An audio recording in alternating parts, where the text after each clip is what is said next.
Greetings and welcome back to Baldur's Gate 3. Alright. Some of you are going to be really mad at me, right?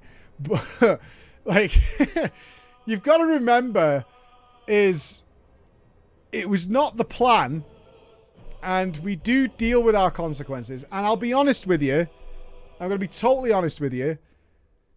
It kind of worked out really well. Alright? So give me that.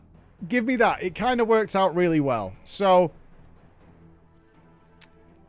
I went in the room and Cazador was stood there, and of course the Cazador fight starts. This is where we left it yesterday. As I was about to enter this room, I knew I didn't have time for a big battle, so here we are.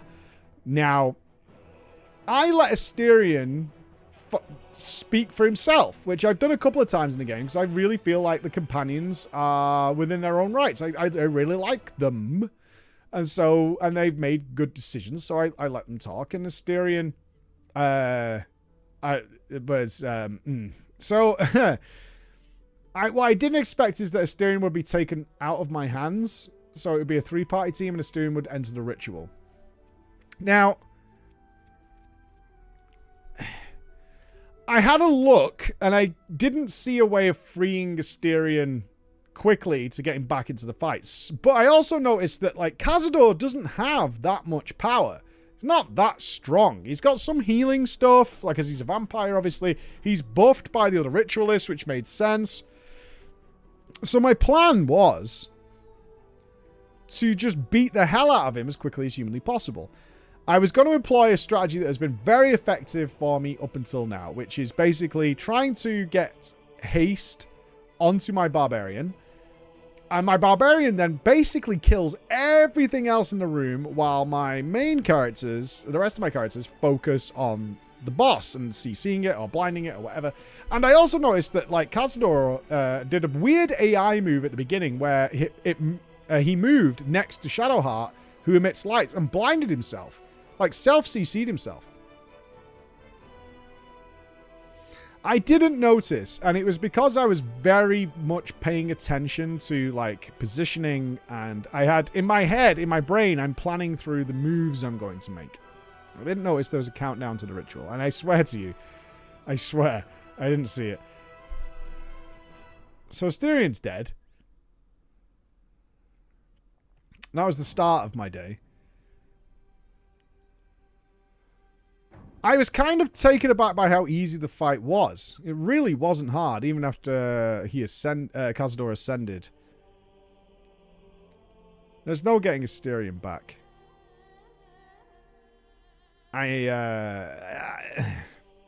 Sometimes, I'll be honest with you, right? Like, jokes aside, it's really hard for me not to reload certain stuff. Especially, on occasion, I'll say I'm sciencing something. Like, this is something I expect goes wrong, but I want to check it, so we'll save, and we will reload things. It's like, I wouldn't do this. Like, can I steal from somebody? Can I do this? Can I do that? I'm more curious about the rules of the game and the mechanics of the game. So maybe we're going to utilize this at some point properly, but stuff like this, I can't. I can't. And as much as I really want to, because I genuinely was, like, quite excited to see Astarion ascend, and I can always reload the save myself off the canon playthrough, let's put it that way, and see what happens.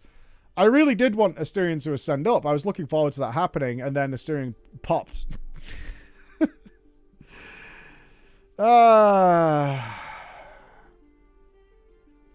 gets worse than that, though. Because the ritual was completed, it murdered all the children. I believe it killed over 7,000 people was the decision I made then.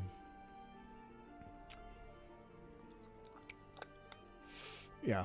Now, I did meet the people who were the parents of these children. They're fine with it, by the way. They were actually like, yeah, we'll put it behind us and move on. But then it became a choice of who to replace Astarion with, right? And I don't have much choice. I have Will and I have Jaheira. So we're going with Jaheira because Will's there. Not sure why Will's still there, but he is. But I don't want Will. So Jaheira is on the team. Immediately, the next house I check is Jaheira's house. And the girl recognizes her, and I met her whole family. I found her underground lair. Found some secrets, and we had this whole family reunion. So immediately having Jaheira in the party worked out super well. And I was like, this is serendipity. Like, it all worked out so well. It was great. It was wonderful. I was super, super happy about this whole thing. It was great. I had lots of hints to look around, references to different places to go, the research that her kids or her wards had been doing. It was really cool. And I'll be honest with you guys, all right? You might be really mad about this and saying reload. Of all the people I would have replaced in the party, it was Astarion. He was the person I liked the least. He looks clammy. He looks sticky. He was there occasionally for some witty comment. But I like Shadowheart. I love Karlach. Astarion would, if we were like, oh, this character is really cool. I mean, Jaheira joins a bit late in the game. It's like the end of Act 2, which is why she didn't join immediately. So it actually worked out fine. I didn't regret. I didn't miss Astarion by the 20 minutes after he was gone. I didn't. I'll be honest with you, I didn't. And I basically just respect Jaheira to be Astarion. She's a rogue. She's a lot picking, so I gave her all his armor, and she was good to go in about 5 minutes, and it was fine. Got caught up in her dialogue and story. So that was cool. Immediately got to go to her house. Loved this. I really liked it, especially how she's trying to raise the children to be fighters and pointing in the right directions, but also they kind of are tough and their own people. Exactly what I would expect from the, we'll say, children of Jaheira. I thought that was really cool. Then something really touching happened. Is I went into a house that was open, and there's a guy upstairs who was talking about his son being a mind flayer hunter and out in the world and so much better than he was and so strong and so powerful. Where I was made aware that this was a piece of content that Larian added to the game on behalf of a son who had let them know that his father was suffering from Alzheimer's, and pretty soon, big fan of Baldur's Gate and Larian games, and would be unable to play Baldur's Gate 3 when its full release came out because he would have degenerated so much and been in a hospice, and had communications with the team regarding this, and this was the NPC they put into the game. It was so much more than what the son had hoped for. Not only has all this like lore downstairs, a hidden trap room full of weapons for fighting, and little secrets and letters that have been written, all this kind of stuff. It was truly just really touching. And if you're curious about this NPC and stuff, well, Bex will link it down below. If you could, Bex. Linking you to what this was about, because you may have bumped into this character and been like, this is a bit odd, it doesn't seem to tie to anything, but it'll make a lot more sense where it was. It was lovely. It was really, really lovely to experience that. Again, the process was going building by building. So after Jaheira's house, I moved down a little bit, and I found the steel foundry. Found the steel foundry, and I'm really desperately hoping that there's something in there that can save Karlach, because I'm not sure if I even mentioned it in our catch-up videos here, is Karlach spoke to a Steel Watcher, and the Steel Watcher recognizes Karlach's engine as the same tech the Steel Watchers use, just an antiquated version of it, and talks about the foundry. So I'm really hoping that the foundry does that, but it is locked. It looks like I'm going to have to break in, whereas just down the road was Volo. I haven't seen Volo since he stabbed my eye out and left me with one half-working invisible eye to deal with, and wanted to sort that out, which was really cool because I wanted to deal with that situation. I did manage to save Volo, which seemed to surprise like a lot of people who are watching. It's like you actually saved him by putting the fire out and sorting the water out, which was really cool. But did manage to save Volo and get him back to the camp. And next building, before I go into the Steel Foundry, I finally found the artist's house. I've been looking all over Baldur's Gate, looking forward to this. So, as a little reminder, Carrion, the undead monster who's butchering people, went on this mad tirade that Oscar, the artist, who I freed over in Act 1, owes me like 600, 800 gold, has been possessed. And I was like, why? What? When did this happen? Because the game kind of bugged and didn't realize I hadn't been there yet. But now I found his house full of poltergeists. This content was so annoying. Like, very rarely have I been annoyed by the gameplay in Baldur's Gate. But I had 2 people with potions of invisibility by the end, because my invisible eye just couldn't see these things. Even though I could see where they were, I would throw things. Sometimes it hit them, sometimes it not. Dealing with this whole thing, house full of ghosts. And then I've ended up finding my way into his studio upstairs, dealing with cursed paintings. There's a cursed painting up there, and now the dialogue, the letter shows me that Carrion put the curse on him. It's Carrion's fault. So that's the next mission I need to do. But I couldn't wait any longer. I could not wait any longer. I needed to go into the steel foundry. I kind of forgotten that we did the submarine thing and there was people to rescue in there. The I'm going to call them goblins, gnomes, whatever you want to call them, Gondians. I sneaked into the steel factory and saw there was all this commotion downstairs. I positioned my units and got to going in the fight. And everything was going well until a notification came on saying that the explosion is about to go off. That something is primed, is what it said. My immediate thought was, because I've been looking for this, that there is a giant steel watcher to fight. That was my immediate thought. There's this giant steel watcher to fight somewhere in this room, and I've got to find it and figure out what the hell is going on. And I was looking all over the place, and then I could hear this noise, this countdown, like beep, beep, beep, beep, beep. And I was like, what is it? And I could then see on the list of units that there was this little icon. And I was like, I clicked on it, and it was right in the middle. It was like a grenade that was flowing. So I clicked on it, and it's like, you need to click this thing, otherwise everyone's going to blow up. And I was like, oh, God. So I clicked it and turned it off, and then another guy dropped another one. And this really sucked because I had no turns left to deal with it. I was staring at it right in front of it.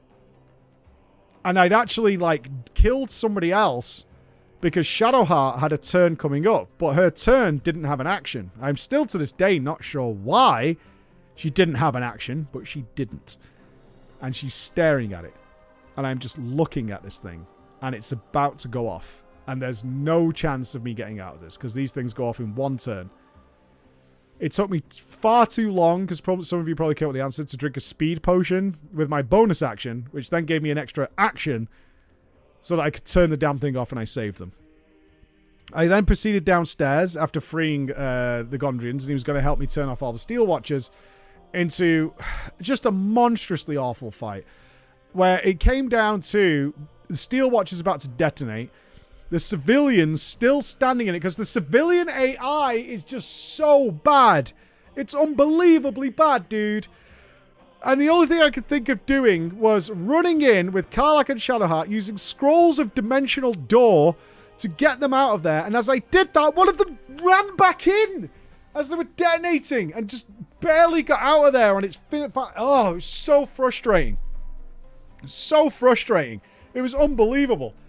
Oh, but I solved it. And then the guy says, right, this is it. We need to fight Titans. So there is going to be a mega... There is going to be the Mega Steel Watcher, which is fine, but I needed to heal up. And I spoke to a brain jar that was chasing... Because it turns out the Steel Watchers are controlled by the brains in the control unit that control the Steel Watchers out in the real world. They're actually zombie brains that they're utilizing, which go through the Mega Mind, through the Absolute, and ultimately back to Gortash.